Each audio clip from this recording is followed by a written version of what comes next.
Live everywhere. Daily Co's Radio on netrootsradio.com presents David Waldron. Kagro in the Morning Show.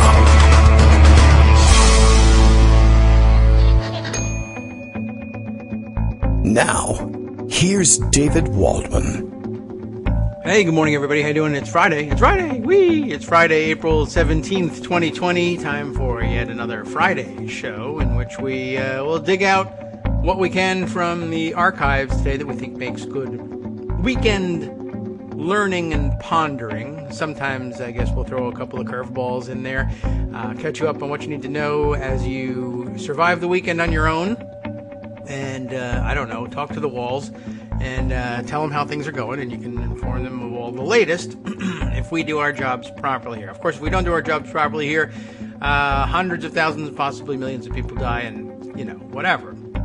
We'll see what happens, as the president would say.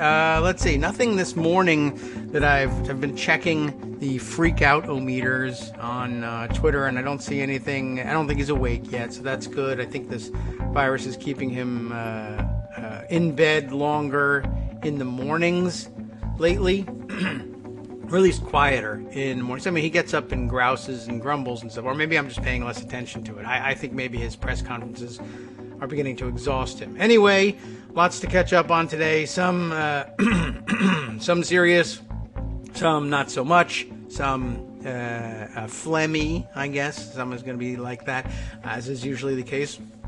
Let's see, just on the lighter notes this morning, I see Angelo Carusone, does he have an E on the end of his Carusone? Or I don't know, but the current president of Media Matters for America, just taking note of, he's a very hands-on president. I like that very much.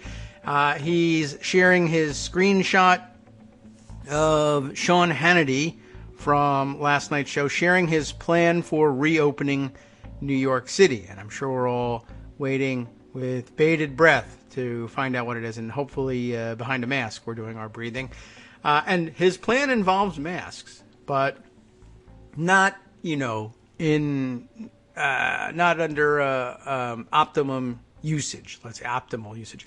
Angelo puts it this way. Hannity released his plan for opening up, in particular, Yankee Stadium tonight. Now, I think that's a good place to start. You'd think maybe it's a little bit, a little silly to start that way. But, I mean, I think a lot of people would say that's one of the first things that comes to mind. You want to open New York City. How do you plan on dealing with thousands and thousands of people, tens of thousands of people watching a baseball game at Yankee Stadium? Okay. Angelo says, it may seem like it, but I am not joking when I say this. This screenshot of him demonstrating how to eat a hot dog, an important part of going to a baseball game for sure, while wearing a mask.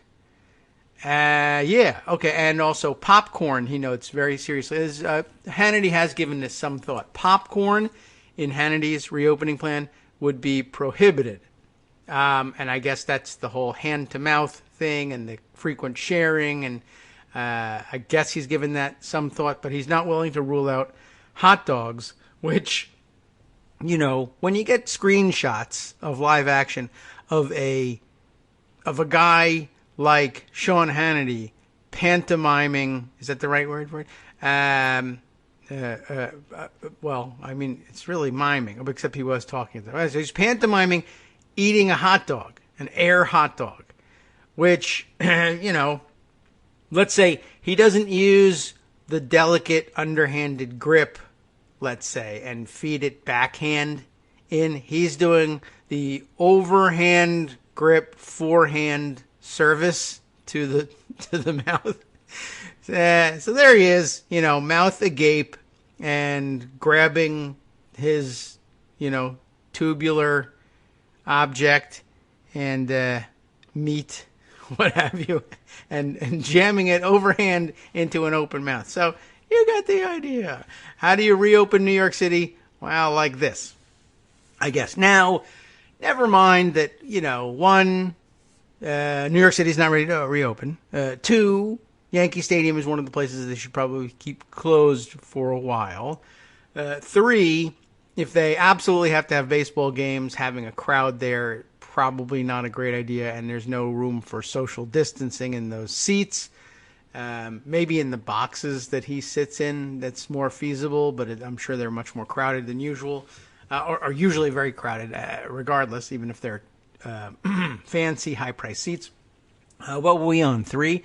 4, the food service, maybe not such a great idea, but whatever. Okay, 5, eating a hot dog with a mask on. Now, of course, in the pantomiming, he's doing something with his other hand as well. He's feeding the hot dog in with his, what is that? He's a right hand. He's a righty.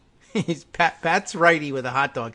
His left hand, for one thing, he's got a pen in it. Oh, no, I'm sorry. Right, I'm looking at it backwards, unless the image is also backwards because of TV screens, but I don't think so. So he's got his pen is in it. Yeah, okay. He's in his left hand, and I got it right now. He's serving himself. No, I have it wrong. I'm turning around. I got to turn around and face the other direction. Pen in the right hand. He's not a lefty, but he eats lefty. Writes righty, maybe, or at least holds his pen righty.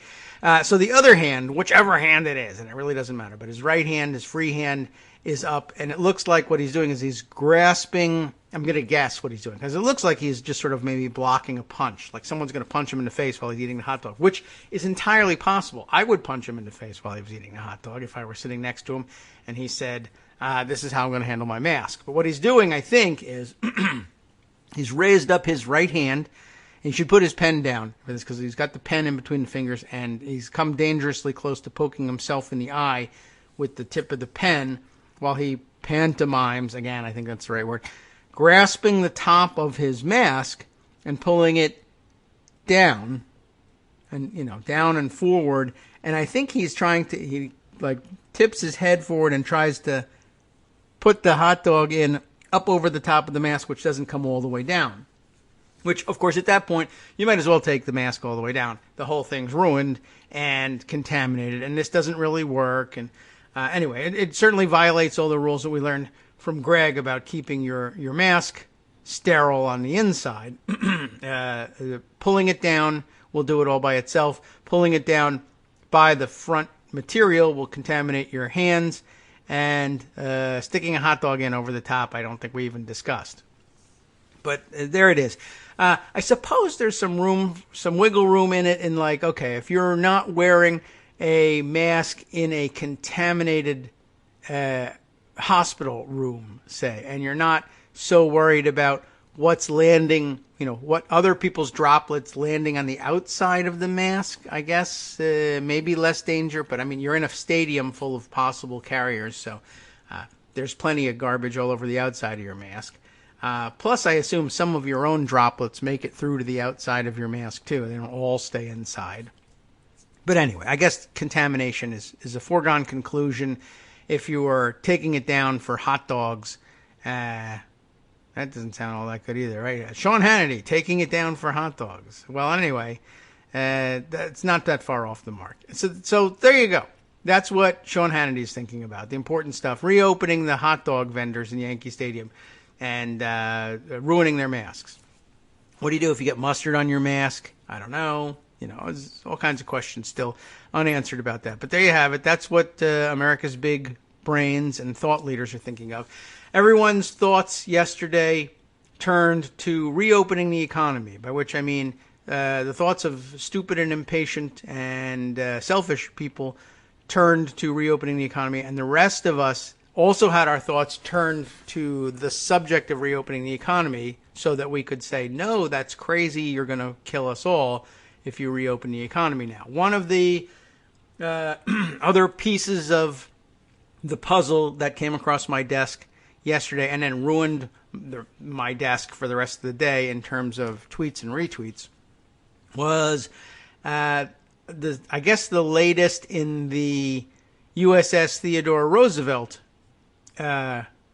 saga, if you will. They're sailors, so saga, I think, fits pretty well here. They've tested them, all of them. Apparently, there are 4,800 crew members typically aboard the Roosevelt. And apparently they've tested them all. That's the claim. I'll have to go and dig up the article. Maybe I could just read it for you. But in the meantime, while I'm searching under the pile here, there we are. From Reuters, it is reported by Phil Stewart and Idris Ali under the headline, Coronavirus Clue, ? Most cases aboard the U.S. aircraft carrier are symptom-free.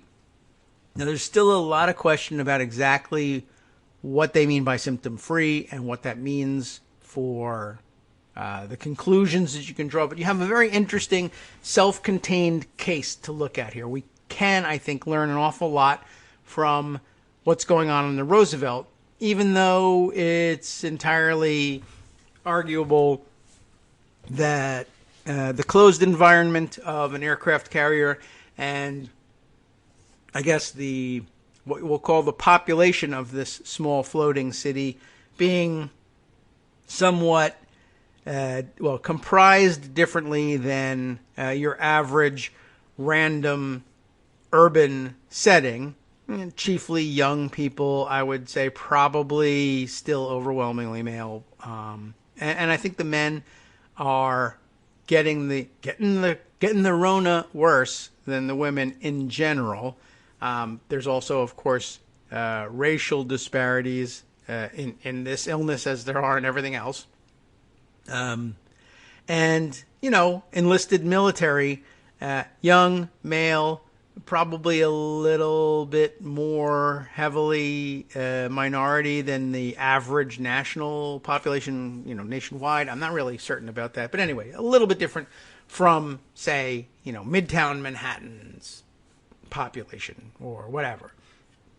So, we don't know exactly how easy it is to translate these results. But what you've got is a closed population that is isolated, that is military, and therefore highly regimented, and you can do things like, we will test every one of you, and there's no saying no to it and no hiding in your apartment and not getting tested, or no defying that order. You can test every single one of them and keep them where you want them so that you can observe what happens.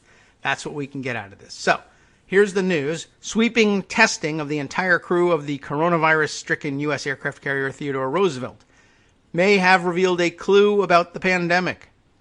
The majority of the positive cases so far, and there are a lot of them, we'll get to the numbers, are among sailors who are asymptomatic, officials say. Now, before we go too much further, I spent some time interpreting this and sharing my interpretation and then wading through the responses and retweets to that interpretation, which are now topping, the thousands.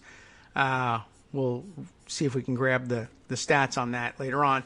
But a lot of feedback, a lot of people asking, well, what do they mean asymptomatic? Isn't it really what they mean? Isn't it pre-symptomatic? And the answer is, I think you're probably right, but I don't know. And the article doesn't say and doesn't use the word pre-symptomatic, at least not in the first go-round. And so I can't tell you for sure. Probably yes, but that's a guess. It's a pretty well-educated guess, but it is just a guess. I just want to kind of be clear about that.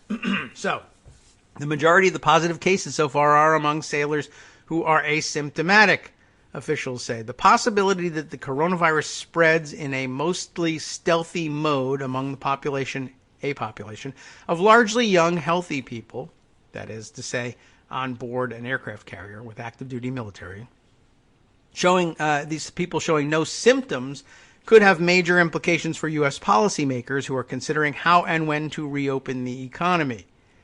Yes, that is true. And we've known about asymptomatic spread for a long time, even as the governors of Florida, Georgia, mayor of New York City, president of the United States, etc., have insisted that they did not know until very, very late in the crisis. Way too late in the crisis, anyway. We've known because we've paid attention. It also renews questions about the extent to which U.S. testing of just the people suspected of being infected, because we're so short on test kits, is actually capturing the spread of the virus in the United States and around the world, and it appears to say we are not.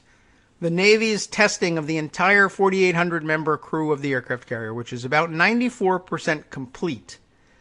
And I don't know whether that means everybody's tested, but only 94% of the results are in, or we've only swabbed 94% of the people, or whatever kind of test it is they're using. There were a lot of questions about that, too, and I don't know. It doesn't say. But they're about 94% complete, and the testing of the whole crew was an extraordinary move in a headline-grabbing case that has already led to the firing of the carrier's captain and the resignation of the Navy's top civilian official. And we learned yesterday maybe the reinstatement of the captain eventually. We'll see. We'll see what happens. Roughly 60%, this is where the numbers start to come in, roughly 60% of the over 600 sailors who tested positive so far, and I think, remember, this began with like 3 or 4 cases, and they airlifted a couple of those guys off the boat, and then they started making for Guam, and the numbers started rising. 4,800 members, 600 positives. Now, of those 600 positives, roughly 60% have not shown any symptoms so far, right? And they only have the one term in use in this article, asymptomatic. Roughly 60% of the over 600 sailors who tested positive so far have not shown symptoms of COVID-19, the potentially lethal respiratory disease caused by the coronavirus, the Navy says. The service did not speculate about how many might later develop symptoms or remain asymptomatic. So they're aware of the fact that they could be pre-symptomatic. They don't use that term, but they have no data and offer no guess. With regard to COVID-19, we're learning that stealth in the form of asymptomatic transmission is this adversary's secret power, said Rear Admiral Bruce Gillingham, Surgeon General of the Navy. And yeah, we've heard that before. I think he's quite right. The figure is higher than the 25 to 50% range offered on April 5th by Dr. Anthony Fauci, director of the National Institutes of Allergy and Infectious Diseases and a member of the president's coronavirus task force. Yeah, it's a little higher, but not that much higher, 60 versus 50. And that, too, may have to do with the fact that the crew is largely young, otherwise healthy, et cetera, et cetera. Remember that one of the early I don't know what we go, anecdotes, early stories about the virus was that younger people either don't get it or don't suffer any of the effects. So a crew that skews young might very well show a higher rate of asymptomatic carriage of the virus. Anyway, without pushing too much, let's continue with the story. Defense Secretary Mark Esper, speaking in a television interview on Thursday, said the number of asymptomatic cases from the carrier was disconcerting. It has revealed a new dynamic of this virus, that it can be carried by normal, healthy people who have no idea whatsoever that they are carrying it, Esper told NBC's Today morning show. Except that's not a new dynamic. It's new to you because you haven't been paying attention, but it is important. And it doesn't hurt to present it as new, because sometimes the word new makes people's ears prick up. And if it does that and more people learn that you can be asymptomatic and be a spreader of the disease, that'll help us, I think, unless they're idiots, which, chances are they are. Such data present challenges to the Pentagon, which is deployed around the world, sometimes in confined environments like submarines, ships, and aircraft. Testing the entire military is not yet feasible. We haven't got enough tests for that, although really that's a good place to start, because that's the place where you can say, all right, if I have 1,000 people and 1,000 tests, it's all getting done. Among the civilian population, I don't know if 1,000 is the number high enough to get to this, but eventually you'll have something go wrong. Things can go wrong, both military and civilian. The tests don't work. I dropped a bottle of the chemical reagents and now we're out. I don't have enough swabs, all that stuff, but you get the idea. Military discipline makes for good results in terms of making sure you get universal coverage. But there's just not enough tests to go around. Not to mention not enough swabs. That's a big story today too. And not enough chemical reagents. And also, I don't know how good these tests are. There is that.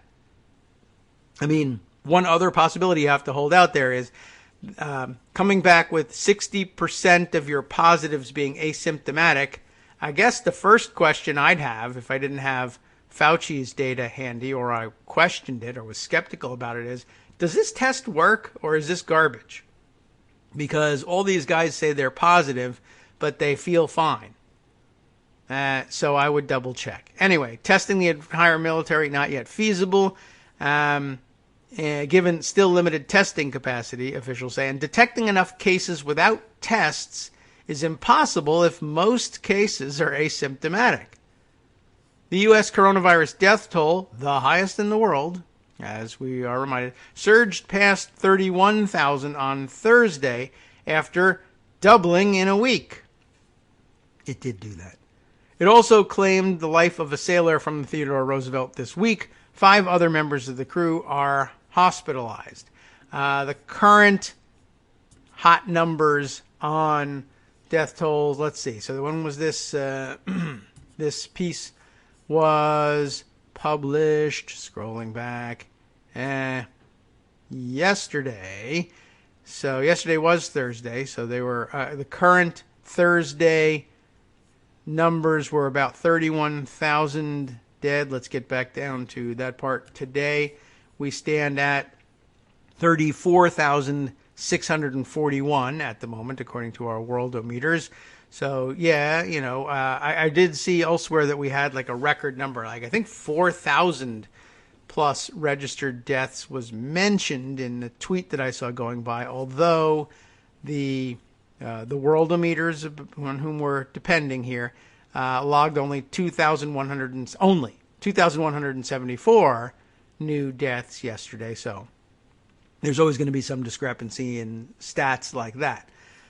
Anyway, yes, we're climbing now to the point where I would say we're going to hit 30. We could very well pass 36,000 deaths today. And so we've been racking up 2,000 deaths a day per day for a little while now. It's entirely likely that we'll see it again. We don't need a full 2,000 to make it to 36,000. We'll get to the reason why that's important in a moment. Last bit of the article here. Still, the case of the Theodore Roosevelt offers a case study for researchers about how the virus spreads asymptomatically in a confined environment among mostly younger adults. You might find such an environment short-term in Yankee Stadium. You may find them in Madison Square Garden, on the subway, in colleges and universities, the schools that Dr. Oz said yesterday he wanted to open up because we would only kill about somewhere between 2 and 3% of America's school-age children that way, and it's okay. But today he says, that's not what I meant. I mean, we will kill them. It's just not okay. And I don't know. He still wants to open up the economy. All the fake doctors were out on that one yesterday. So, we learn about how the virus spreads asymptomatically in a confined environment among mostly younger adults, as opposed to mostly older adults, I guess, when we learned from the Diamond Princess. That cohort, the young ones, has been somewhat underrepresented in the epidemiological data so far, said William Schaffner, an infectious disease specialist at Vanderbilt University Medical Center. The findings are of enormous interest because the proportion of people who are asymptomatic is just simply not known, Schaffner said when asked about the Navy's data. Vice Admiral Philip Sawyer, a deputy chief of naval operations at the center of the Navy's coronavirus response efforts, presented the 60% figure in a call with a small group of reporters on Wednesday. But he declined to speculate about the implications.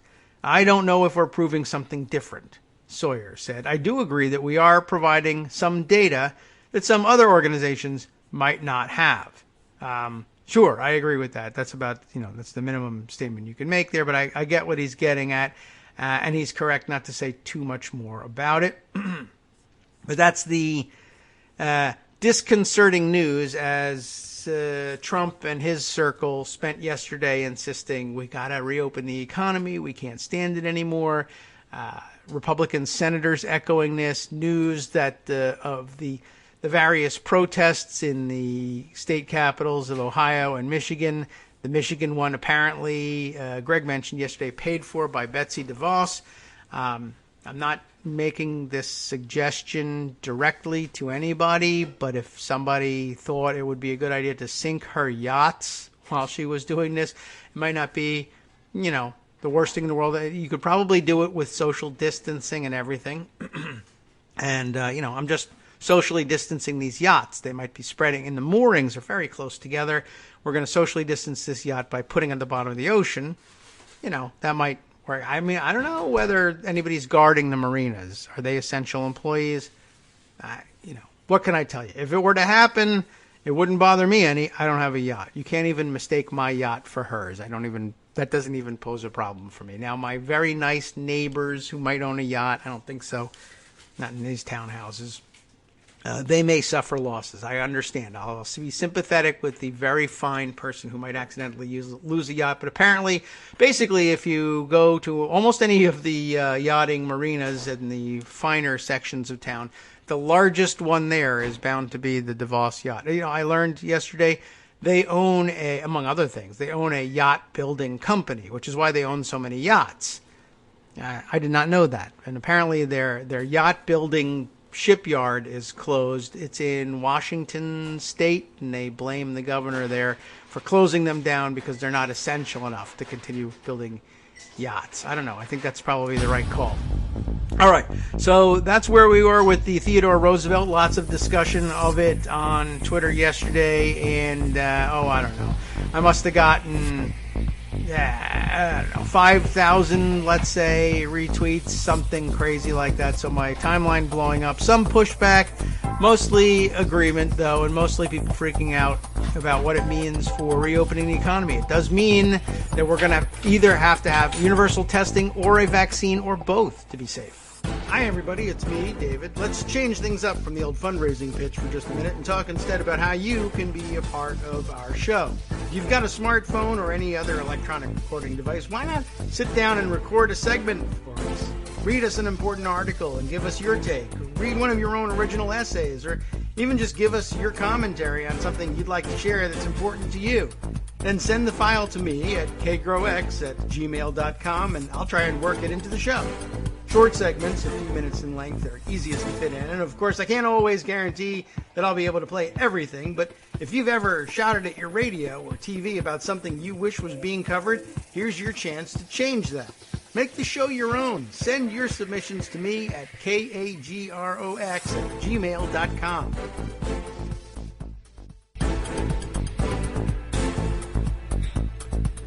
Welcome back now to the Kagro in the Morning Show here on Netroots Radio, and I can give you an update now that I have switched over to my tweet deck view.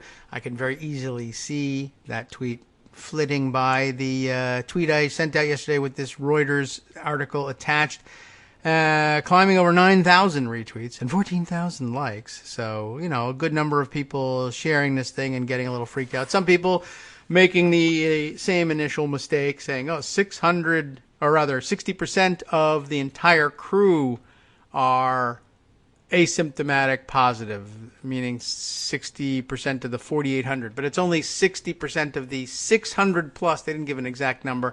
I'm sure it's climbing all the time. Doesn't make much sense. They said over 600. I assume that means somewhere in the 600 plus, teens or 20s possibly. Otherwise, I guess they start rounding up 625, 650, almost 700, whatever. So for those of you doing the numbers, let's say we put the number at 600, even though it's over 600. That makes, that's a 12.5% infection rate on board the ship. And I was trying to get the timeline for how long they were out there floundering, essentially, and how long it had been since their port call in Vietnam. How long did it take for the virus to spread to this many people on board the ship? And I haven't really been able to clear that up. But I think within the space of about 3 weeks, they went from, hey, everybody on board is apparently healthy, to, hey, somebody has this, to, hey, we got to get these guys off the ship, to, now I can't get enough people off the ship to stop this, to, I got to go to Guam, to, we have 600 positives on board. That's 12.5% of the ship. That's not horrible. You would think that on an enclosed space like that, it's entirely possible that the whole crew could be infected. But so far they're not.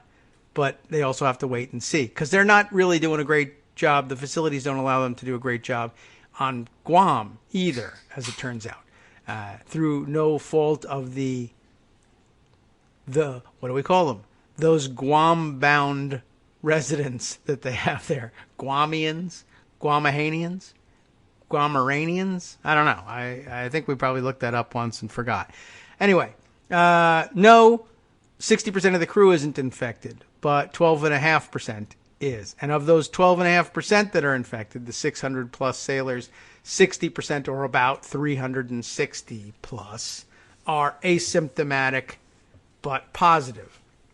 And some of them are sick, and some of them are real sick, and one of them has died, and 5 are hospitalized at the moment. So, the effects haven't been that severe yet. That's the other part of the equation. We don't know whether asymptomatic people stay asymptomatic, and whether those who have mild symptoms recover without ever getting worse, et cetera, et cetera. I guess we've got some data on that because some people have had it for 2 weeks plus and aren't hospitalized. And so I guess you could count them as recovered. In another outbreak spot, I happened to see here the tweet of Blaine Alexander, apparently a real name because this is a verified type of person here. What do we got? Blaine Alexander is an NBC News correspondent. I say real name because that just sounds fake, but it's Blayne, Blaine Alexander. And if it's fake, good job. And if it's not, well, lucky you. Traveled, she says, to Sioux Falls, South Dakota, where this Smithfield Foods pork plant has closed indefinitely. We know the story there. I just wanted to report the new numbers. 518 employees here. Oh, and this is old. This is a April 15th tweet. So I had been given to understand that they were in the neighborhood of about 300 employees testing positive. Maybe it was 300 who were ill. But 518 employees now tested positive. 55% of all cases in South Dakota, which is not under stay-at-home orders because Republican Governor Christie, as I've seen people refer to her, Christie Gnome Nothing, has refused and says we don't have a problem. 55% of all cases in South Dakota can be traced to this single plant, which, as we learned, is apparently the largest meat packing facility in the nation of any sort of meat. As it happens, it's pork. Your bacon and ham probably come from there or someplace just like it. And I understand there are now 3 Smithfield plants completely shut down. People were wondering in the thread about the Roosevelt whether this became part of people's debate about whether or not to open the economy. And even some of the maybe I'd all sort of kind of favor opening the economy people were saying, well, this is kind of dangerous. I mean, but we do have to think about opening the economy. What happens if we remain closed and there's just not enough to go around? There's a threat to the food supply. Good thinking. Think ahead. I appreciate that. But I will say this. I think we're seeing a threat to the food supply right now, and it's coming from staying open. In South Dakota, they said, sure, go ahead, stay open. And I think in a lot of states, they would probably say meat packing plant. Yeah, people got to eat. That counts as essential. Go ahead. Be careful, but go ahead. The problem is you can't be very careful in places like that. They're crowded by design, and it's a sloppy mess in there by design as well. And so people are going to get sick. And also they don't care a whole lot about their workers. And so that doesn't help anything either. What ends up happening, of course, is staying open is what ends up threatening your food supply as much as anything else because now they're closed.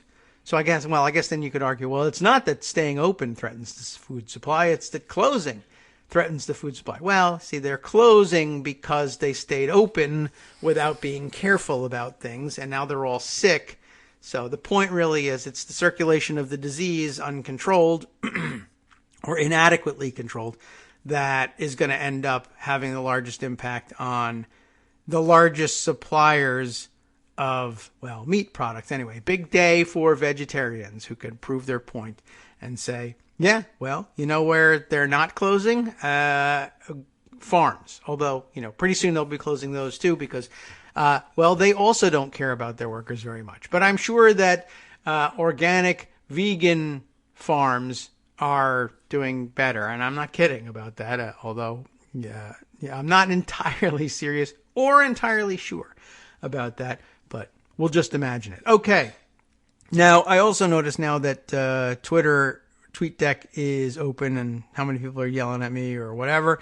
I noticed that I missed the morning tweet from Bill in Portland, Maine, and it was a good one, and it has to be read aloud in order to work. Daily Kos Radio, well, it's live now, but we've been live for some time. But I assure you at the time that he tweeted it, we were also live.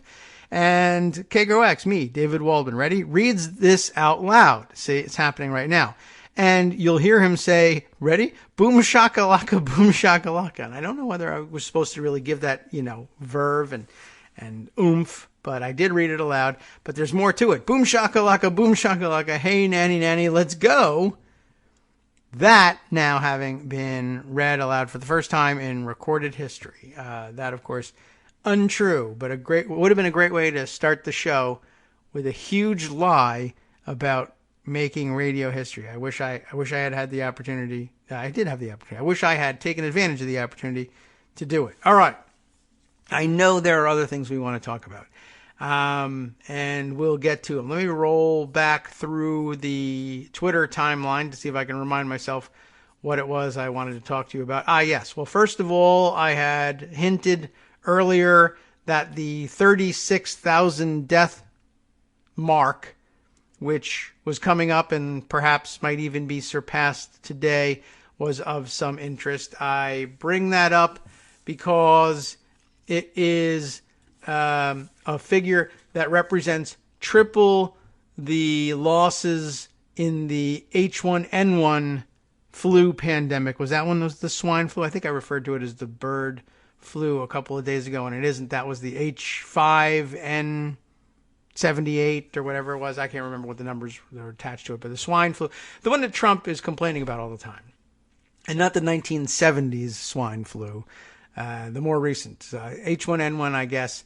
That much I know. We can stick with H1N1 without looking anything up. But he's constantly complaining that was a huge disaster and represented a huge failure of the Obama administration because, 12,000 people died from that one. And I guess he might have conceived of that talking point when we had less than 12,000 deaths or even around 12,000 deaths and went with it anyway, even though it was obvious we were going to surpass 12,000 by far. But as recently as last weekend and this maybe into Monday, Trump was holding that up as an example. Of course, he upped the numbers in order to boost its effect, and he claimed that 17,000 people had died in the United States during the H1N1 pandemic.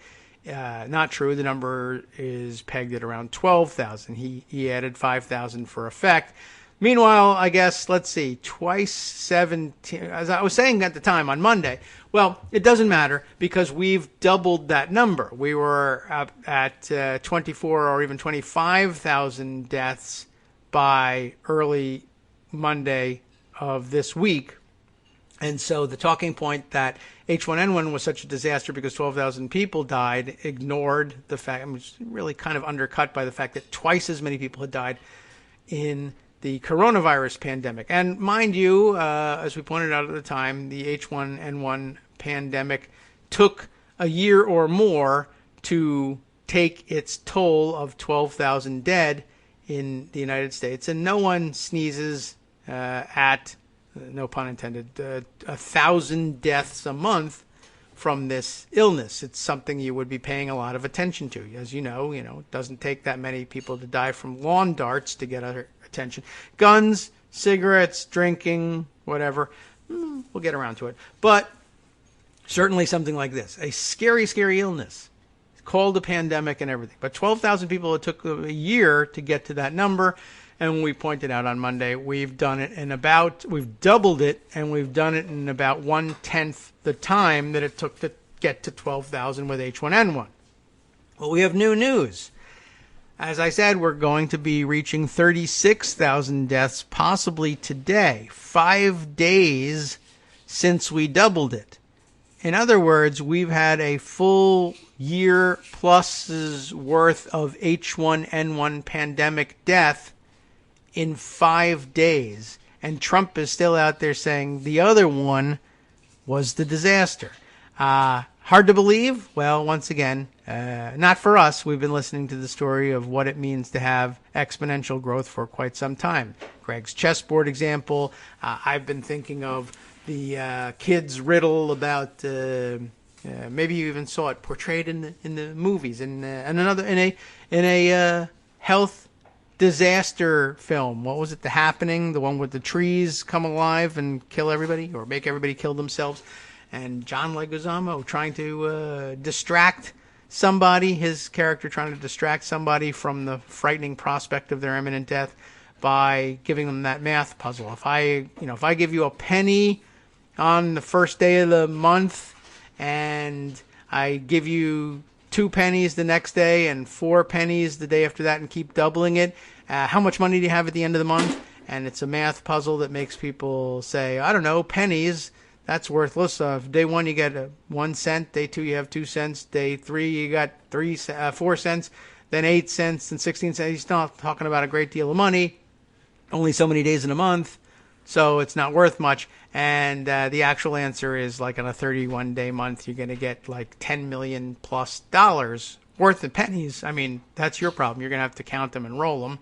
But technically on paper, you're rich, right? And at the very least, you have a pile of copper. You can always send that to the smelting plant and get paid that way. But the point is, exponential growth. It's big. So, yeah, if you are doubling your cases frequently, or even if you level things out and are having 2,000 deaths a day, which is horrific, but somehow people have gotten used to it, by the end of May, you're going to end up with 100,000 plus people dead, which Trump has been spending the last week walking around crowing that there's only going to be 60,000 dead and not 100,000, but that 100,000 would be a great success anyway.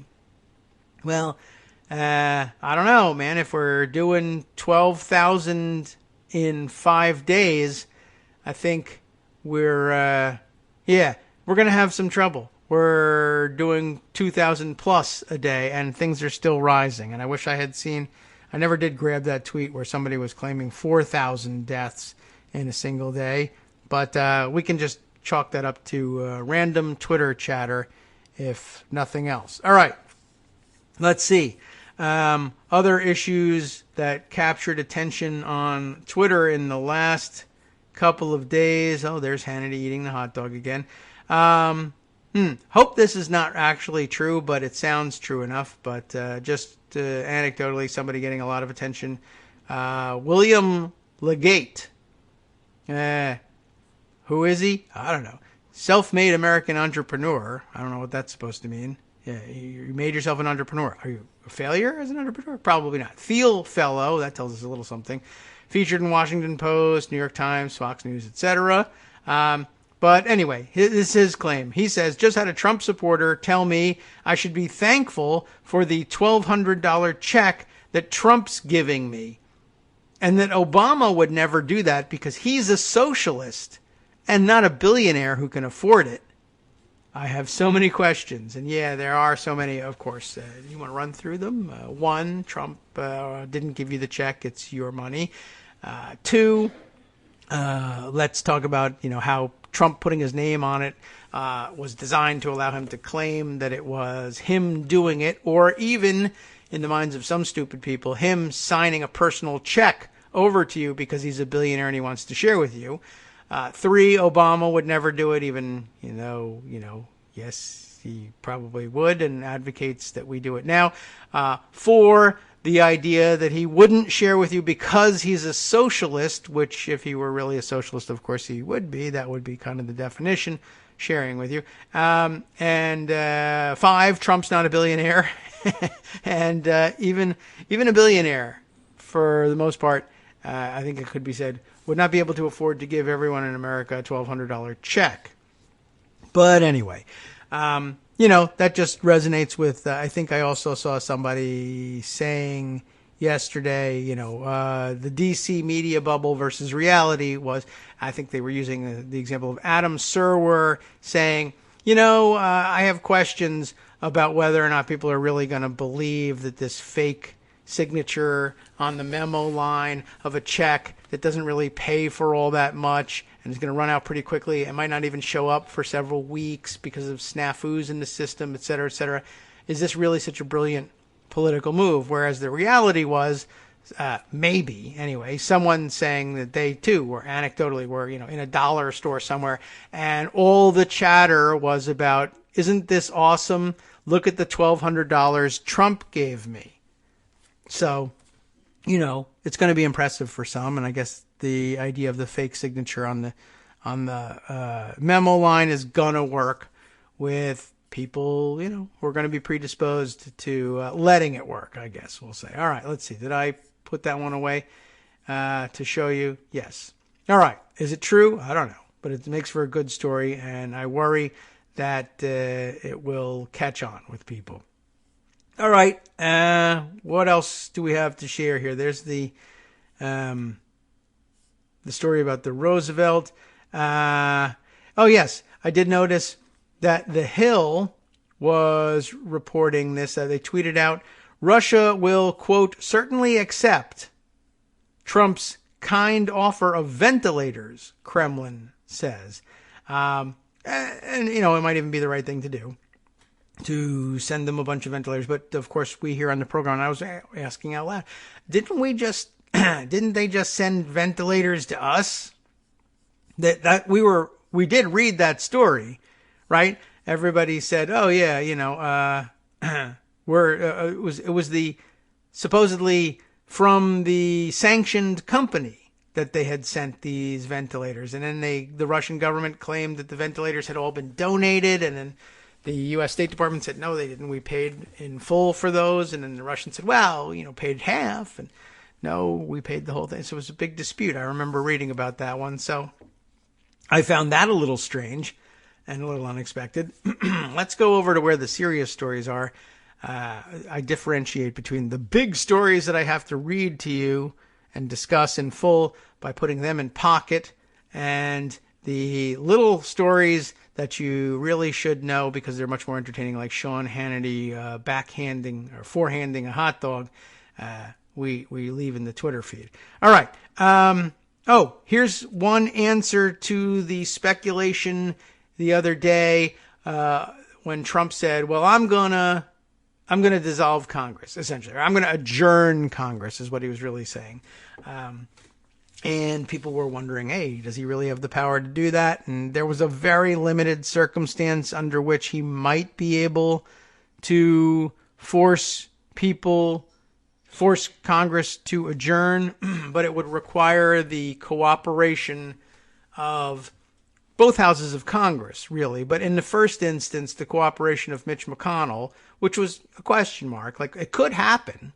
He's given over control of the Senate to Trump before. But then the House could reconvene anyway, and it really wouldn't make much of a difference in the long run. And when you find out that the House could undo that work, the chances then become that McConnell isn't going to do it because it's more trouble than it's worth. It's not going to be worth anything. You won't be able to have Congress as a whole remain adjourned without the cooperation of Nancy Pelosi and the House Democrats, and he's not going to get that, so why bother? So now the answer is out. The Hill reporting here as well. Let's just open their article up. Jordan Carney, anyway, that's how it's spelled, reports Senate schedules more pro forma sessions after Trump demands adjournment. So there's your answer. It would have been extraordinary for the Senate Majority Leader to abdicate in favor of the president abdicate the scheduling. I mean, this is major power. His top power as Senate Majority Leader is setting the schedule of the Senate. To abdicate that power, to hand it over to the executive branch, would create enormous constitutional problems and wouldn't work. So I guess they decided to hell with that. And we can look like we're standing up for our legislative prerogatives by doing the right thing that is really the path of least resistance. So he's doing it. So, okay. However, whatever gets him there, I don't care. He's doing it, and that part of the plan is dead, assuming that Trump cares about what the Constitution says and thinks that he won't get away with it now. I mean, he could declare it in recess and then just test it and say, will the Supreme Court back me up? There's no real reason to think that they would, but I don't know. Maybe they're crazy, and they will. But I think maybe this is the end of it. Okay. Here's a note from HipCat Bran Browning. Bran _ Browning is how you'll find him on Twitter. And he's got this to say: my friends have been referring to the stimulus checks as Trump change. And that's cute and clever. I like that, and maybe we'll all do that one. Let's retweet that one so that everybody can start doing the same. Has anybody gotten one?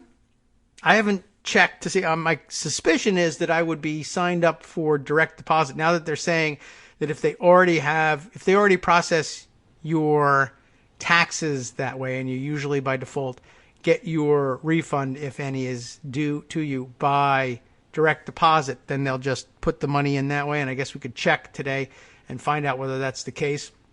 Today, Friday, last day of the week, it was the date by which Mnuchin promised it would all be finished, at least with respect to the direct deposits. The people who were getting direct deposits would get them this week. So this week is now over, or will be shortly. So you can all check. The paper checks are going to take longer. They always said that. And now they're running into problems with the printing and the logistics and God knows what else. And I'm pretty sure I have that story hidden around here too. Let's see. I'll look for it on my way through the rest of the day's headlines. The Atlantic has an interesting headline. Maybe we'll just do all headlines today. And if we miss the essence of the story, it's the old media critique. Headline writers are idiots and they're out for clicks. The Atlantic gets our click with their headline for a piece by Robinson Meyer and Alexis Madrigal. A new statistic reveals why America's COVID-19 numbers are flat. And we kind of maybe ought to read this one. Few figures tell you anything useful about how the coronavirus has spread through the U.S. Here's one that does. That was a good tease. Are you ready for it? How many people have the coronavirus in the United States? I don't know. More than 2 months into the country's outbreak, this remains the most important question for its people, schools, hospitals, and businesses. It is also still among the hardest to answer. At least 630,000 people nationwide have now test-confirmed cases of COVID-19, according to the Atlantic's COVID Tracking Project, a state-by-state tally conducted by more than 100 volunteers and experts. But an overwhelming body of evidence shows that this is an undercount. I faked you out here. I told you that the headline was going to reveal everything on this one, and it doesn't. The headline and the picture it does, but telling you about what the picture isn't as dramatic as this. So let's continue on. Whenever U.S. cities have tested a subset of the general population, such as homeless people or pregnant women, they have found at least some infected people who aren't showing symptoms. We just found that on the Teddy Roosevelt, right? And everywhere else. I mean, there's evidence of it everywhere. And as ProPublica first reported, there has been a spike in the number of Americans dying at home across the country. And other stories I wanted to share with you. We've certainly hinted at it. We get the picture. I was going to give you their fuller reporting to try to fill in the blanks on that one, but I think we probably won't get there, but we all know about it. We've been talking about it with Greg. Those people may die of COVID-19 without ever entering the medical system, meaning they never get tested. There is clearly some group of Americans who have the coronavirus, but who don't show up in official figures. Now, using a statistic that has just become reliable, we can estimate the size of that group and peek at the rest of the iceberg. According to the Tracking Project's figures, ready? I need a drum roll. I don't have a drum roll sound effect. What do we have? A nothing. Not even close. Well, we'll play Armando almost crashing his car. How about that? I don't know. That's percussive sounding. Anyway, I wonder what makes that jingling sound. It sounds like a smashing windshield almost, but it's not, thankfully. Maybe it's just the change in the cup holder for his for tolls. I don't know. It seems like an easy pass kind of guy to me, but all right. Anyway, according to the Tracking Project's figures, nearly 1 in 5 people who get tested for the coronavirus in the United States is found to have it. In other words, the country has what is called a test positivity rate of nearly 20%, which seems high. And it is. Jason Andrews says it's high, and he's an infectious disease professor at Stanford. So, na. Now, such a high test positivity rate is almost certainly means that the U.S. is not testing everyone who has been infected with the pathogen, because it implies that doctors are testing only people with a very high probability of having the infection. And as we know, they in fact are insisting that that be the case, to date anyway. So we know that that's happening. People with milder symptoms, to say nothing of those with no symptoms at all, for whatever reason, are going undercounted.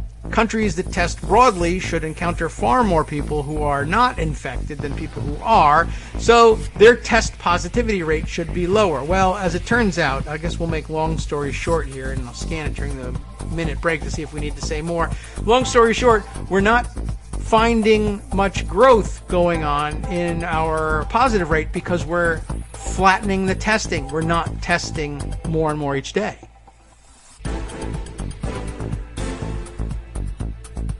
Welcome back now to the Kagro in the Morning Show. You're on Netroots Radio. Update on stimulus checks. Athena 5000, who we won't identify by name, and couldn't even if we wanted to, said she got hers on the 10th. All right. Was it direct deposit? I assume it was. If you got a check, let us know. I don't think those are out yet. So congratulations, and minus social distancing, party at Athena 5000's house. Let's all go over and share in the Trump change. I hope it helped, and I don't know. I haven't looked yet, because where am I going to go with it? I can't go to Atlantic City and gamble with it because 1, the casinos are closed, and 2, they're all bankrupt, so they can't pay out. Anyway, that wasn't my plan. Back to the Atlantic, because I did jump to part of the conclusion, but not all of the conclusion. I'm hesitant to blurt it out because the Atlantic writing is always so beautiful, and so dramatic to read through. And we learn new things on our way through. So we had just learned that Jason Andrews, the infectious disease professor at Stanford, that is, he studies infectious diseases, he's an infected guy who's also a professor. It's an English professor who's sick at Stanford. Now, he really knows what he's talking about. He says such a high test positivity rate, remember it's 20% in the U.S., is almost certainly a sign that the U.S. is not testing everyone who has been infected with the pathogen, because it implies that doctors are testing only people with a very high probability of having the infection. Those are the guidelines. We know about that. People with milder symptoms, to say nothing about the asymptomatic, are undercounted. Countries that test broadly should encounter far more people who are not infected than people who are, so their test positivity rate should be lower. The positivity rate is not the same as the proportion of COVID-19 cases in the American population at large. That metric is called prevalence. We're learning some terminology here, and it's good. It'll help us unravel things later on if they're jargon heavy, if we remember what they mean, which I won't, but you will, and you'll tell me. Nobody knows the true number of Americans who have been exposed to or infected with the coronavirus, though attempts to produce much sharper estimates of that figure through blood testing are underway. There are many kinds of tests. Prevalence is a crucial number for epidemiologists, in part because it lets them calculate a pathogen's true infection fatality rate. the number of people who die after becoming infected. Right now, as we've said a lot on the show, we're stuck with the ratio of deaths to diagnosed cases, which gives us a very small denominator and exaggerates, I think, the death rate. Our current death rate, based on the stupid testing regime we allow ourselves, is, well, I think it's 4% and rising. I've been keeping an eye on that from time to time. Let's just go and take a look. Why not distract ourselves and make this Atlantic piece last a little longer, right? We can savor the writing. Let's see. We are currently at, going to need the calculator for that instead of the alarm, for one thing, 34,641 deaths versus 678,210 total cases, which gives us a rate. We're going to have to update things after the show. I've been doing that on a tweet thread so that you can watch in real time how you can tell how long it takes to get there. That's how I figured out we had gotten our last 12,000 or would get our last 12,000 in 5 days, watching my own tweet thread. That's a 5% death rate, 5.1%, as a matter of fact, 5.10771, if you really care, for all the decimal places I could give you. And that's not so good. Getting worse is how I would describe that in medical terms. Back to the Atlantic. Where are you, Atlantic? There you are. Right. So we learned about what prevalence is. We don't know what the true number of Americans exposed is. Prevalence is crucial because we want to figure out the infection fatality rate, which really can only be calculated with, all right, how many people really have this? Not how many people have we figured out actually have it based on tests. But the positivity rate is still valuable. It's not a normal metric, but it can be a very useful one in some circumstances, our Stanford guy tells us. The test positivity rate is often used to track the spread of rare but deadly diseases such as malaria. Oh, we haven't gotten around to the dangers of anti-malarials yet, too. So they usually track things like that, and that happens in places where most people aren't able to get tested, he said. And if the same proportion of a population is being tested over time, the test positivity rate can even be used to calculate the contagiousness of a disease.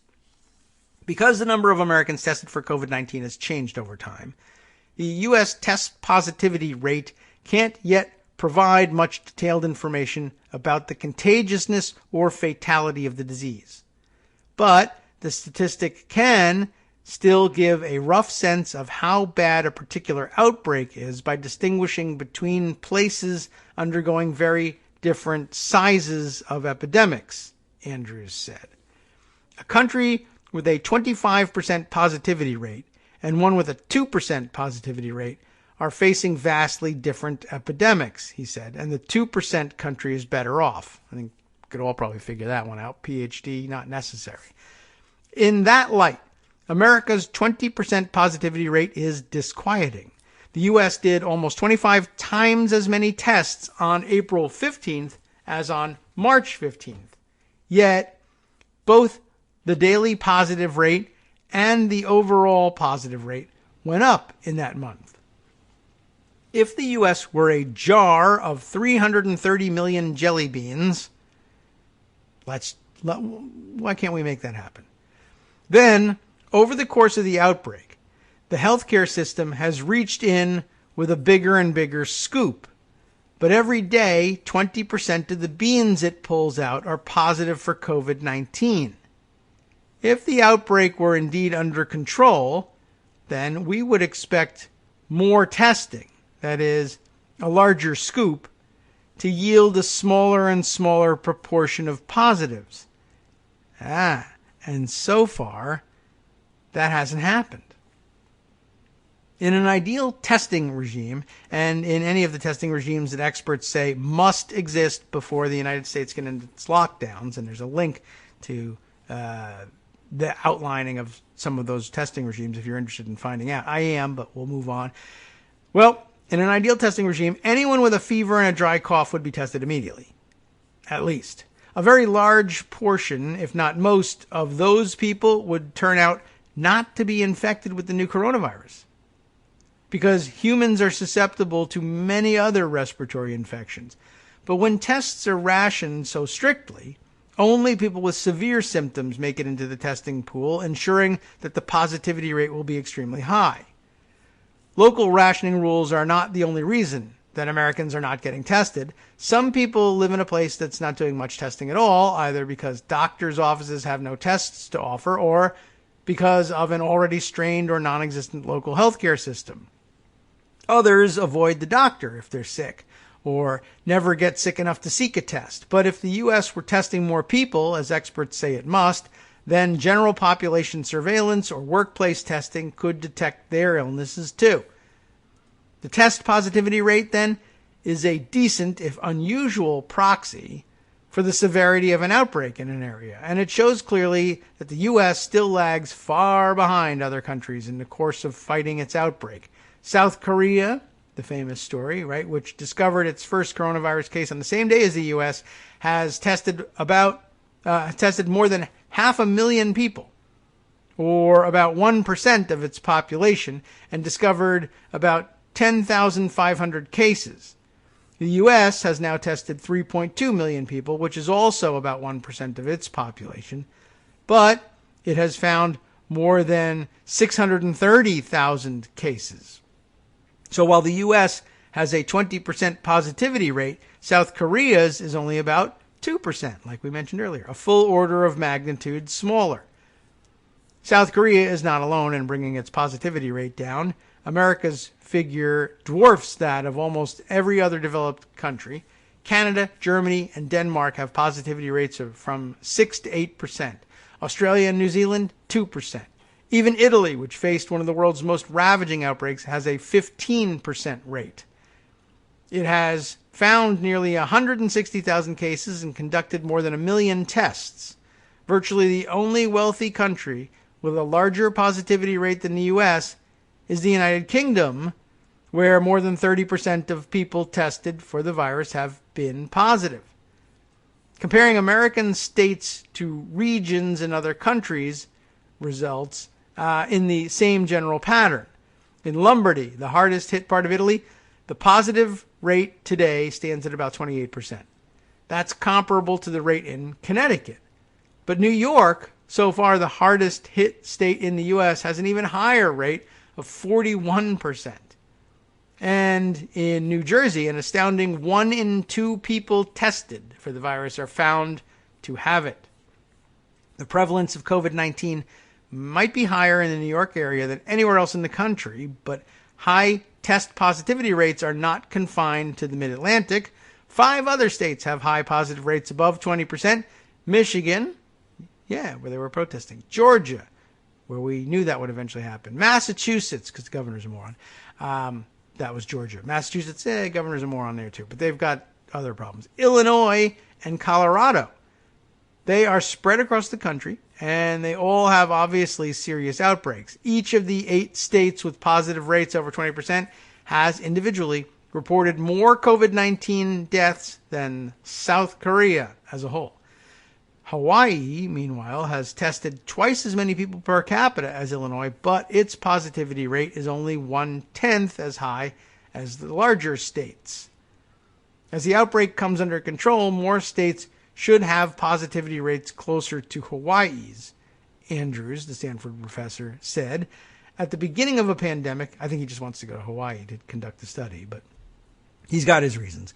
At the beginning of a pandemic, both the actual number of infections and the number of tests per day shoot up, and the positivity rate is controlled by whichever happens to grow faster, he said. And in this case, the faster growing number appears to have been infections. As things stabilize, if the testing rate declines and the positivity rate declines, you have some good signal that the epidemic is declining, he said. Not every epidemiologist feels as comfortable drawing conclusions from the test positivity rate as Andrews. If you want to interpret the positivity rate as a hint to prevalence in a particular location, you have to assume lots of other things stay constant. Daniel Westrich, the epidemiology professor at the University of North Carolina told us. He is one of several, I should add.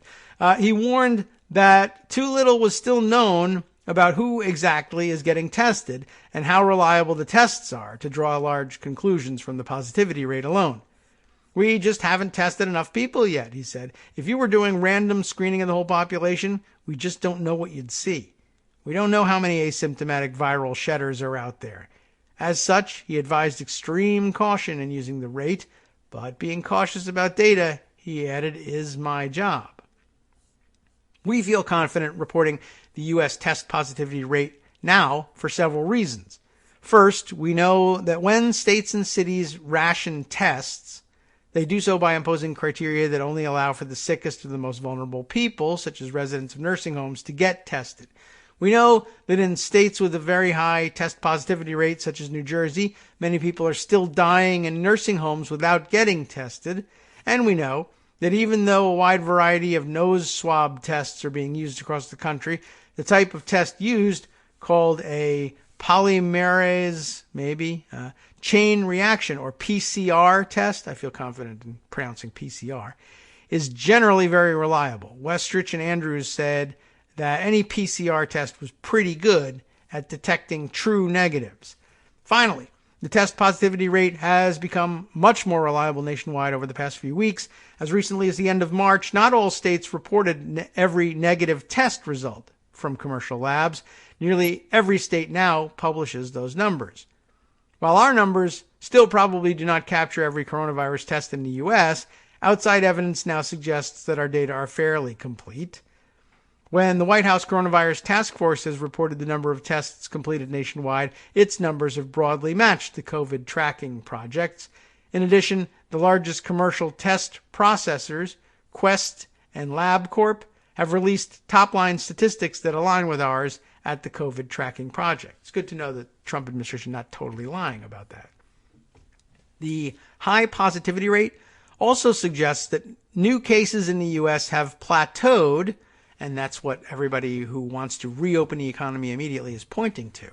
U.S. cases have plateaued only because the country has hit a ceiling in its testing capacity. That's the point I really wanted to get to with this.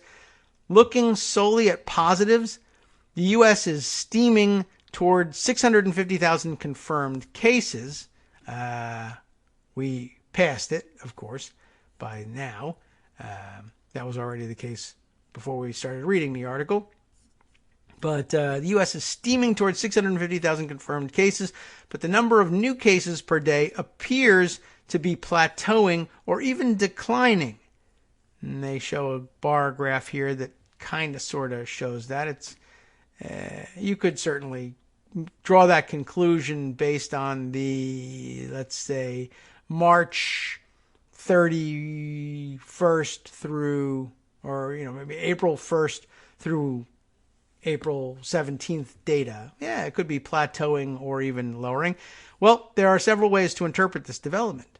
It might suggest, for instance, that the more than 3.2 million tests completed in the U.S. over the past 2 months have finally captured a good chunk of the people who are actually infected. While it's clear that the country is not capturing every case, this decline in new positive cases might suggest the country has started to get the virus's spread under control. But there is another way to interpret the decline in new cases. The growth in the number of new tests completed per day has also plateaued. We're not ramping up testing, in other words. We ramped, we got there, and then we stayed there. The growth in the number of new tests completed per day also has plateaued. Since April 1st, the country has tested roughly 145,000 people every day with no steady upward trajectory. The growth in the number of new cases per day and the growth in the number of new tests per day are very tightly correlated. The correlation demonstrated with a nice little graph here. And I would say, boy, that's closely correlated. It's really, the two lines are overlapping. This tight correlation suggests that if the United States were testing more people, we would probably be seeing an increase in the number of COVID-19 cases. And we are, but we would see a greater increase. And combined with the high test positivity rate, it suggests that the reservoir of unknown, uncounted cases of COVID-19 across the country is still very large.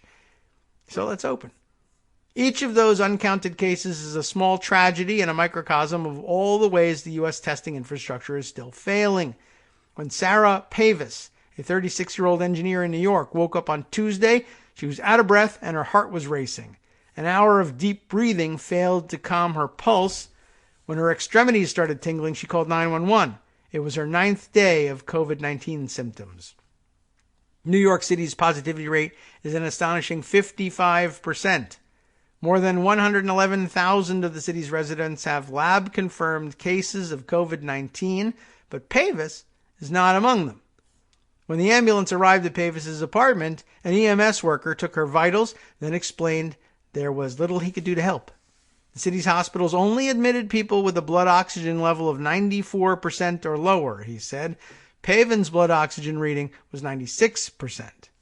That 2% difference meant that her illness was not serious enough to merit hospitalization, not serious enough to be tested, not serious enough to be counted. Until, of course, she becomes, hopefully will not be the case, but, people like that are very likely to be counted among the people who just die at home and never get a test. I mean, there's no alarm that goes off at the ambulance station, the fire station, when her blood oxygen level reaches 94%. So, chances that she'll catch it in time and get the numbers right and make it to the hospital, I don't know. Maybe she's really good at that. I hope she is, because we don't want to read about her dying later on. But presents a fairly serious problem here. Something you should think about over the weekend, as depressing as it is. Other news in the COVID-19 sector, a lot of doctors paying attention, which is a good thing. We want that. Paying attention to what's going on and what are they seeing presenting before them. And this is wise, not just making assumptions about what they're being given, what they're seeing, and how to treat it. But a lot of activity in the area of doctors beginning to conceive of COVID-19 and how to treat it differently. I think the obvious conclusion is, oh my gosh, we have people with this respiratory disease here, and we need to keep them alive, and that's why they end up on ventilators if they're having serious breathing trouble. But early on, we started to hear about, the ventilators are causing their own problems. I mean, don't get me wrong, the people would die without them. Some people die on the respirators as well, but it's still their best fighting chance. But we were hearing about doctors saying, maybe we ought to adjust the pressure a little bit. Maybe we're doing long-term lung damage. Even people who are ventilated and then recover, I think we're damaging their lungs perhaps, although that's all we've got. There's no treatment other than that to keep them alive. We have to do the respiratory therapy. That's all we've got. But other doctors also beginning to notice, there's some, we're studying the comorbidities, and we're not finding, for instance, you would think perhaps it's people with prior pulmonary issues, asthma and other breathing and lung issues should be dying in greater numbers. Their comorbidities with COVID-19 should be having a greater impact, but they're not. Asthma is not among the top comorbidities among people who are dying of COVID-19, but heart disease and related issues have been. And as a matter of fact, now they say, let's see, I did see something, and I didn't save this tweet, but I saw a doctor discussing it and saying, we're also finding some weird blood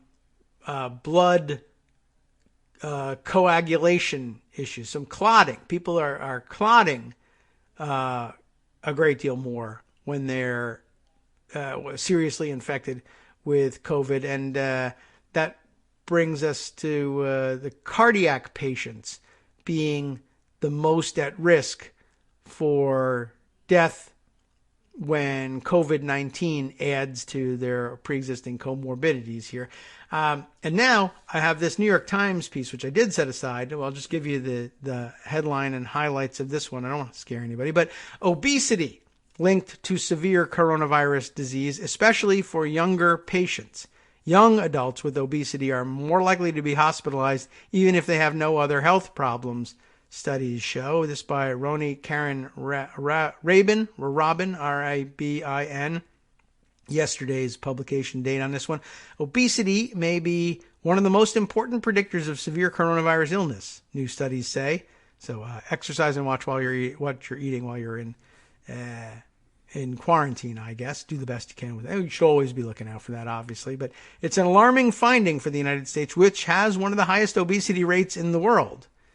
And that, too, could be a very different sort of indicator of problems. While we were earlier saying, mask-wearing societies are doing better with coronavirus because we think and it makes sense because we think it's a respiratory issue and it's spread that way. However, I think generally still said to be the case that, the mask wearers are chiefly East Asian cultures. And we've talked about East Asian cultures and their prevalence of obesity versus ours. Maybe that has something to do with it. I'm sure it's all playing some part anyway. Though people with obesity frequently have other medical problems, that's always true, the new studies point to the condition in and of itself as the most significant risk factor after only older age for being hospitalized with COVID-19. The research is preliminary and not peer-reviewed, but it buttresses anecdotal reports from doctors who say they have been struck by how many seriously ill younger patients of theirs with obesity are otherwise healthy. No one knows why obesity makes COVID-19 worse, but hypotheses abound. Are they in this next paragraph? If so, we'll give them to you. Some coronavirus patients with obesity may already have compromised respiratory function that preceded the infection. Abdominal obesity, more prominent in men, can cause compression of the diaphragm, lungs, and chest capacity. Obesity is known to cause chronic low-grade inflammation and an increase in circulating pro-inflammatory cytokines. Oh boy, I hope I got that right, which may play a role in the worst COVID-19 outcomes. Some 42% of American adults, nearly 80 million people, live with obesity. That is a prevalence far exceeding those of other countries hit hard by the coronavirus, like China and Italy. Obesity, of course, defined by a measure called body mass index, which is based on a formula that divides one's weight in kilograms by the square of one's height in meters. Someone who is 5'9" tall and weighs 203 pounds would have a BMI of 30, which is considered obese. So don't do that if you can help it. Anyway, I guess we won't go too much further with this one. I think you get the picture. And nobody also, in the middle of all this depressing news, you also don't want to be reminded, hey, you're overweight. But, if you're close to the line, whatever, consider, obviously if you're close to the line, then you're already considering what can I do to get under the line. And it's a little, too late and whatever. But okay, I just thought we'd put that out there. More important, I think, is that the doctors are always thinking about what's really going on here, and hopefully, at the minimum, that will increase the good outcomes that we start to see, and they'll begin to narrow down what are the best treatments that we can offer people, and maybe it will help them figure out whether or not hydroxychloroquine is going to kill a lot of people and why, and maybe we should abandon that one or whatever. Who knows? All right, let's see. Other interesting things to share with you. The break is coming up. But let's see. We've got a couple of different things to share with you. Anything we can squeeze in before the break? Sure. How about this one? In also easily predicted news, UK pays $20 million, although I'm sure they paid in pounds, paid $20 million for faulty coronavirus antibody tests. I have the Hills write-up of it, but apparently it is sourced originally to the New York Times, the British government paid $20 million for faulty coronavirus antibody tests. They, I'm sure, thought they were paying for non-faulty ones. They just turned out to be faulty. Where'd they come from? Two Chinese companies, according to the New York Times, and probably according to China, too. Prime Minister Boris Johnson called them as simple as the tests, as simple as a pregnancy test, in a statement announcing the negotiations on March 19th, adding, it has the potential to be, does this ring a bell for you? A total game changer, which of course is what Donald Trump said about hydroxychloroquine, but whatever, but these tests turn out to be bogus through no fault of the British government, of course. Everybody's scrambling. Everybody's going to get taken eventually. Hi, it's me, David Waldman, your host for Kagro in the Morning, and I've learned that I either need to update these announcements more often or stop saying that the announcements are brand new. What's not new is that this message, too, is a call for your support in keeping the Kagro in the Morning show on the air. My thanks go out to all of you who do support the show through your donations. The stats say that Kagro in the Morning fans download our program about 2,000 times each weekday, but our donors make up only about 8% of our daily listeners. Patreon.com, Patreon.com, makes it simple to make easy, secure, recurring monthly contributions to support our show.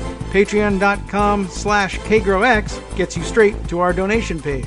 If we're helping keep you sane during the Trump era, consider what that's worth. $1 a day? 50 cents? One thin dime?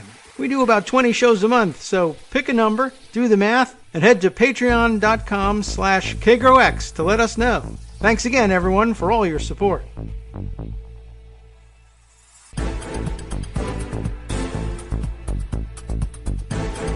Welcome back now to the Kagro in the Morning Show here on Roots Radio. Let me just extract the last bits of this piece from The Hill to tell us about the bogus or non-functional, faulty, whatever. I guess faulty is the best catch-all phrase here. Faulty tests bought by the UK from the Chinese. They were antibody tests, of course, and antibody tests which reveal whether someone has ever been infected with the coronavirus are just starting to be introduced in the U.S., though most tests available have not been approved by the Food and Drug Administration as of this week.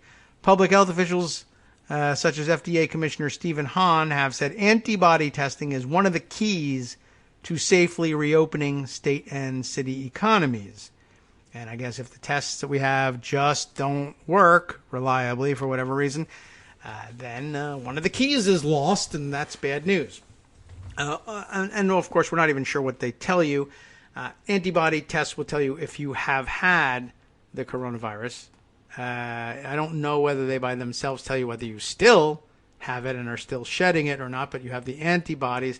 But I imagine that those would be the people that we like to put in the, recovered column. And then, of course, more and more reports, piece by piece, drop by drop, coming in from the Asian countries that found the virus among their populace sooner than everybody else, now saying, people are getting reinfected. We don't know what it means. We don't know whether the testing in between was bad. I mean, if the antibody tests are faulty, and that's what they were using to decide that people were recovered, and now people who used to test negative now test positive, and they're reporting that as people getting reinfected, and that meant initially, does that mean, people were pondering, does that mean that getting coronavirus and recovering from it does not make you immune going forward? And we weren't sure, and it didn't sound like they had enough data, but they sound like they had some anecdotal evidence that was not, in fact, the case, that people weren't acquiring an immunity 100% across the board. Of course, now that we know that the antibody tests are faulty, and presumably they were using their own tests that they were developing there in Asia, assuming that the Chinese government, for instance, wasn't saving the good ones for them and getting good results and sending the bad ones to us on purpose, then maybe the reinfection stories are just, no, our tests were bad the first time. That's a possibility that's out there. And I have always thought that the way we're doing our acquisitions here in the United States, with this Project Airbridge and the pirates and the mobbed up black market selling and reselling of the same PPE that's being stolen, eventually you'll just get to the point where people are saying, well, it's a great business stealing PPE and reselling it 2 and 3 times. You should get into it if you can. But PPE is still in relatively short supply. And what with all that there is being stolen and restolen 3 times over by other crooks who got into the market faster than us, there's none available for us to steal. So the next best thing would be, let's make fake stuff and sell that, and maybe possibly also get into the secondary market of stealing and reselling it as well. But why not just make a bunch of things that look like N95 masks but aren't, and stamp them N95 and enter the market? Why not just get a bunch of pregnancy tests and restamp them or rebox them and say they're COVID-19 tests and sell those? And eventually people will just do that, and then we'll have to deal with that. Let's see, another tweet which I just saw the Rude Pundit send around here, which says, Trump's such a complete failure that he couldn't even tout the drug that actually has a decent chance of treating coronavirus. That is attached to a story from the Chicago Sun-Times that said COVID-19 patients in University of Chicago medicine drug trial recovering quickly, according to this report. And it is remdesivir, I hope I'm pronouncing it correctly, an antiviral drug that's being tested at several hospitals in the Chicago area.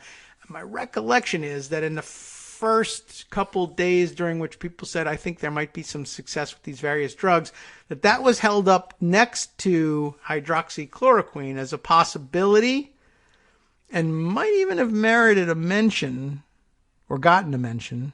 Nothing merit related about what Trump is doing, but gotten a mention by Trump at some point. Anyway, he backed the other horse, and those trials are failing around the world for the most part and being suspended. But Chicago reports some success. I'll just note that and leave it at that and share the information with you for your own review. So noting some success with this remdesivir in their trials. And so great. I mean, it makes a certain amount of sense. An antiviral drug, right? I guess hydroxychloroquine is an antiviral malaria drug. And I don't know what remdesivir was created for and what it's indicated for. Of course, hydroxychloroquine also had other uses as well, including, as I understand it, lupus and some forms of arthritis as well, and that was a problem all by itself. But I don't know. All right, well, we'll leave that there, and just note for the record that he picked the wrong one. He could have gone with both, but I don't know. Apparently the people got to him were the hydroxychloroquine people. And, oh yes, that reminds me. I know I stored this one somewhere. Is it pocket is the question. Off the top of my head, the story, shocking as it is, was that the hydroxychloroquine people, I guess the people who manufacture the stuff, have, for whatever strange reason, booked a large number of rooms at the Trump International Hotel, or perhaps booked the ballroom there. I don't know whether they did it. I have to find the story in order to find out whether they did it previously, and that's why they're getting favorable treatment, or they've done it since trying to get the president's notice, and therefore gotten even more promotion. But I'm not finding it immediately, and we'll have to see. And I guess note to self, we'll see if we can't find the story and share it with you. So hard note to write to yourself because of the word hydroxychloroquine. So we'll just go with hydrox and say it's the cookie people. I'm scanning down. I think I probably should have hit it at this point, but I've instead hit the story about that guy whose name was really, like in real life, Joe Pizza. Did Joe Pizza tell Trump about hydroxychloroquine? I don't know. And Joe Pizza is not the same guy, apparently, as Joe Exotic, the tiger dude. Just a lot of Joes running around, but I don't see the one about the hotel. That must be in my Twitter feed somewhere, and we'll see if I can't come up with it. In the meantime, other things I needed to share with you. Let me scroll back up and see if we can get to a couple of these. All right, some short stories that might make you laugh before we take off here. One, Charlie Kirk, who is an idiot, is in the news again. This time, thanks to the tweet of Faith Naff, a self-identified fantasy and thriller author, although she offers fantasies and thrills in her books, I'm sure. There are other interesting tidbits about her, but none that help us identify who she is, but rather how she spends her time. And that's nobody's business but her own, even though she's sharing it with you. Anyway, irrelevant to this. Anyway, she grabs the tweet of Danny Ray Walker, although maybe it's a Facebook thing. I don't know. Anyway, it's a screenshot of the tweet or message, and so therefore I can't scroll over it and get that person's background. Danny Ray Walker is the one who catches Charlie Kirk out on this, and I think it's a Twitter problem for Charlie Kirk. Here's the deal.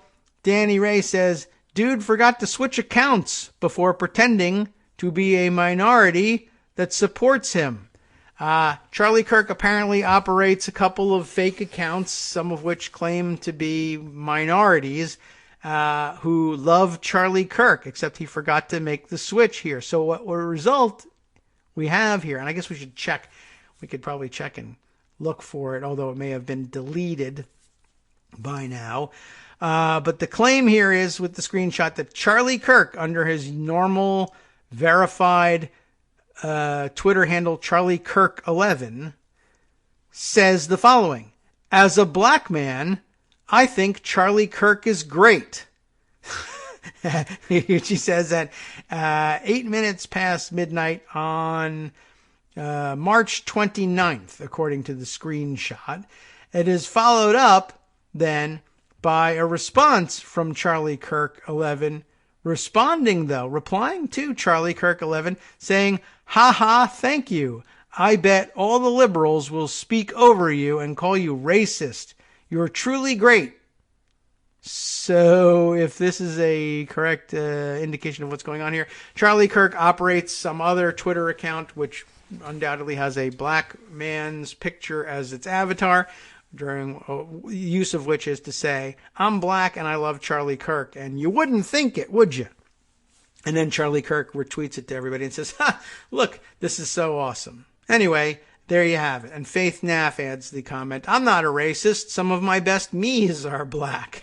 It pretty much sums it up. So I thought I would share that one with you because it's fun, because it shows Charlie Kirk being dumb, and that's always good. Here's the news from about Smithfield Foods closing 2 more plants. Can we find out where they are? Let me grab it just quick so we can put it in our records here, our memory. Can we pronounce it? It's in Wisconsin. The town is Cudahy. Cudahy? You tell me, Wisconsinites. And one in Martin City, unless it's Martin City, which I doubt is the case. Martin City, Missouri. So there you have it. Sioux Falls, South Dakota. Wisconsin, Cudahy, maybe. I hope I'm not mangling it. And Martin City, Missouri. Just wanted to be sure that we had that on the record as well. Let's see. Here's something that's so effing funny. Says David Mack on Twitter. David Mack it says AU, Australia. Deputy editor of breaking news for BuzzFeed News. And good. Okay, what David Mack says is so funny. This is so funny. A Daily Caller writer pretending to report news, and not like Charlie Kirk, it fits in the same file, pretending to report news, and then the Dems leak the email that he accidentally sent them asking for Republicans to, quote, blast Pelosi so people know how out of line she is. First, there is a screen cap of from Henry Rogers saying GOP members of Congress are really not pleased with Pelosi's comments. I think Henry Rogers is the Daily Caller writer here. So he's Henry Rogers, D.C., not Washington, D.C., but D.C. Daily Caller. GOP members of Congress, he claims, are really not pleased with Pelosi's comments, saying it was, quote, illegal for Trump to halt funding for the World Health Organization. Story coming soon. They are fired up. Well, that's the story he wants. How do you get the story you want? Well, here is a copy of his email to various members of Congress. He thought he was sending it only to Republicans. Apparently, he sent it to some Democrats, too. And it says, hey, somebody, I am working on a piece about Pelosi's comments saying it was illegal for President Trump to halt funding for the World Health Organization. Can you please see, this is their press secretary, can you please see if Representative blank, it's redacted, whoever it was that they sent it to, would give me a quote on this? Blasting Pelosi or anything with this. I would greatly appreciate a response to this, as I think people deserve to know how out of line she is. I look forward to hearing from you. Many thanks, Henry Rogers, senior congressional correspondent, The Daily Caller. In other words, what they caught out here was Henry says, I want to write a piece that says Republican members of Congress are furious with Pelosi and are blasting her because she's so out of line for saying that the president's halting of WHO funding is illegal. Could you please arrange for your member of Congress to blast Pelosi and say she's out of line so that I can write that story and using that quote as a source? And, well, that's what he did. So, okay, that is pretty funny. And, not laugh out loud funny, but point and sneer funny, I guess we'll say. All right, let's see. A couple of other things I definitely wanted to get to. Follow up on another story. Remember when we were confused about Elon Musk and the ventilators? Because Elon Musk said, I'm going to get a bunch of ventilators and I'm going to give them out to hospitals here in California and across the United States. And then it turned out by some reports that he was really getting CPAP machines instead. And that wasn't the same thing. And it might even be more dangerous for various reasons, et cetera, et cetera. But at the same time, we had the governor of California, Gavin Newsom, saying, thanks, Elon Musk, and putting out a press release saying, yes, he has delivered, I think the number was over 1,000. It might have been 1,200, but who knows? There's a lot of bandying about of the 1,200 figure now. But he had 1,000 ventilators delivered to California, but he was billed as having delivered them to California. And I wondered, again, in my mode of saying, look, I think people should always report things like this as purportedly true. And then start digging in. When you say delivered, do you mean you delivered them? You paid someone else to deliver them? They're on a truck or they're in the hospital? Are they in use? What's happening here? But I was confused by some reports saying, they're not even ventilators and they're not even delivered, versus Gavin Newsom, who we're supposed to trust, saying they're delivered. I think I have in the archives of my pocket here. Do I have, let's see, we'll look for the Elon Musk thing first. But I think I have a headline from, as I think it was Yahoo Finance News, for whatever reason, reporting that, here we go. Yahoo News, view the original here if we can. They changed the headline. That's pretty interesting. But this was a March 24th piece, which the headline now reads, Virus Skeptic Musk donates ventilators in what governor calls heroic effort. But the original headline is still on my pocket view here. And the headline is, California governor says Elon Musk delivered 1,000 ventilators. I mean, that's pretty unequivocal, right? So there you go. And our friend, Employee of the Month / Warfare class has sent me a pronunciation guide, or mispronouncer.com guide to the pronunciation of that city in Wisconsin. And I guess, is the city named for this person whose surname it is and whose product line that particular, I guess, Smithfield product of bacon is named, as a picture of the bacon package included here. And we'll see if we can get to the mispronouncer file in a second here. But like I said, I've got this one headline. California governor says Elon Musk delivered 1,000 ventilators. Now, I also have a new headline, which is from The Hill, which is from yesterday, not March 24th, so some time has passed, and it has an equally unequivocal headline that says the opposite. California governor says ventilators promised by Elon Musk never made it to hospitals. So it's not impossible. I mean, he says he delivered 1,000 ventilators. That might answer our question of delivered to where? Delivered to a state warehouse. Yes, and not a bad thing to do. But did they make it to hospitals? That's what everybody wanted to know. And the California governor now says no. He said none of the more than 1,000 ventilators, not CPAP or BiPAP or whatever the hell the machines were, none of the 1,000 ventilators Tesla CEO Elon Musk pledged to deliver to California hospitals, and that was the pledge, during the coronavirus pandemic have been received as of this week. Now, Musk disputes it. Now we're just stuck. The governor says none of them. Musk says all of them. So there you go. Musk tweeted in late March that Tesla had bought 1,255 FDA-approved ventilators from a Chinese oversupply and shipped them to Los Angeles, but the governor's office said Wednesday that none of the promised devices had yet reached hospitals. Is it possible that they're in a warehouse and it's the state's fault that they haven't reached hospitals? Maybe. I don't know.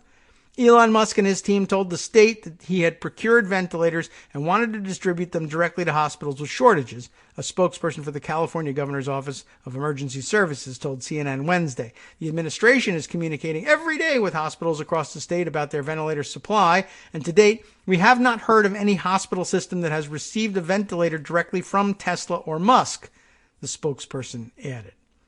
Musk has called the situation a misunderstanding that he called on Newsom to fix, tweeting what he said were screenshots of emails between himself and an LA County Health Department official dated March 27th, indicating county officials had tested the devices and intended to put them into use the next day. The CEO also posted a screenshot of an email from the CEO of Mammoth Hospital in Mammoth Lakes, California, stating that the ventilators, quote, give us a fighting chance, which of course may just be using the wrong tense. They will give us a fighting chance when they get here, but they haven't yet, but they will. And that's all. Newsom said last week that California had stockpiled more than 11,000 ventilators to address the pandemic in the state, which has been under a stay-at-home order for the past 5 weeks. Newsom said the state has a sufficient supply and was equipped to lend 500 ventilators to other states with fewer available machines. The Hill has reached out to Tesla for further confirmation or comment, and I guess they haven't gotten it. So, I don't know what the truth is. I just know that people need to be more careful about their reporting, I guess, and purportedly using the purported structure will probably help avoid some embarrassment in the future. Let's see. There's the ProPublica piece that we got to about there's been a spike in people dying at home in several cities. Probably a long story. We're not going to be able to get through it, but at least I'll find it and share it with you so you can read it over the weekend. That suggests coronavirus deaths are higher than reported. I think would probably give us some good detail, good to read just to know the facts, but I don't think it's going to make it inside the next couple of minutes. But, well worth having the source at hand when you make the claim and add it to your fuller understanding of what's going on in the United States. Likewise, I guess we'll also include Mark Sumner's piece from Tuesday, the 14th. The United States has not flattened the curve. Pretending that it has invites utter disaster. I think that, too, will basically sum up all that we have been discussing here today so far. Let's see. Maybe at this point what we can do is, what if I open up Twitter on the main show computer so that I can look at Employee of the Month's note about the mispronouncer here. Oh, we've got to search for that tweet. Oh, yeah. Unfortunately, I don't have the easy to use tweet deck here. I could just turn up the... All right. Well, let's find this thing and settle that issue once and for all, since that's outstanding in our daily stories, the ones we've already gotten to. Okay. This is not going to be as easy as I thought. And let's see. We'll go to the latest, and that should do it. There we are. The mispronouncer. Cudahy. Okay. We got that? One more time. Cudahy. That's a weird sounding probably. Cudahy, Wisconsin. I think we might have had that among our options. And anyway, good. Now we have that taken care of. That was serious business. You know what? Just for fun, because what the hell, I'll go over to the interview with Thurston Hollingsworth III, as I like to call him, that I told you about the other day. The Forbes magazine interview. We'll just waste the last couple minutes with that one because it's fun. 34-year-old businessman now in D.C. An interview with Congressman Trey Hollingsworth of Indiana. Just want to give you an idea of what you're looking at with that guy, even though I think you have a pretty good picture of him in your head already. Eric Reimer, R-E-I-M-E-R, now former contributor to Forbes magazine, maybe because his interview was so terrible. I recently, and this was back in... July 26, 2018. Recently, at that point, had the chance to sit down this week with Congressman Trey Hollingsworth of Indiana's 9th Congressional District. In his first term in Congress at that time, having taken office in 2017 at age 33, and now at age 34, he's one of Congress's youngest members. Prior to coming to Congress, he was a successful businessman, founding a company with his dad's money that bought and revived former manufacturing locations, as well as an aluminum remanufacturing company.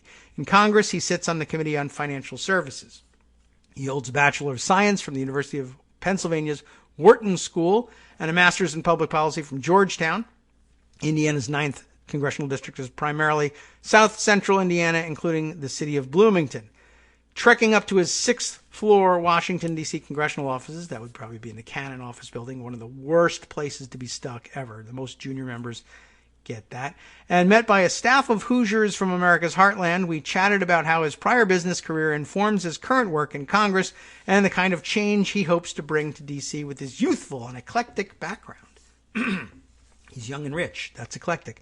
Thank you so much, Congressman Hollingsworth, for meeting with me today for Forbes. To start off, what's it like being the youngest member in Congress? Boring, stupid question, but you get a sense for the answers. I try to convey to young people across the district and the country that no matter where the problem started or how long ago it did, that we have to work to find solutions. He doesn't say what problem he's talking about, just any problem, I guess.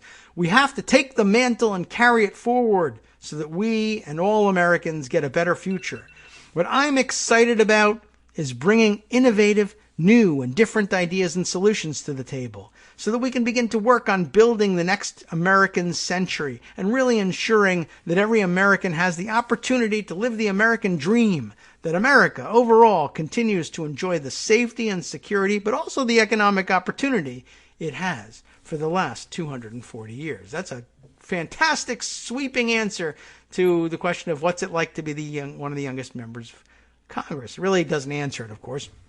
But it's nice, and it's a better answer than the stupid one, which it's cool that you would give. I mean, if you wanted to be responsive to it. But just again, what struck me about the guy is, these broad, sweeping answers. We got to take the mantle and carry it forward. And what was it?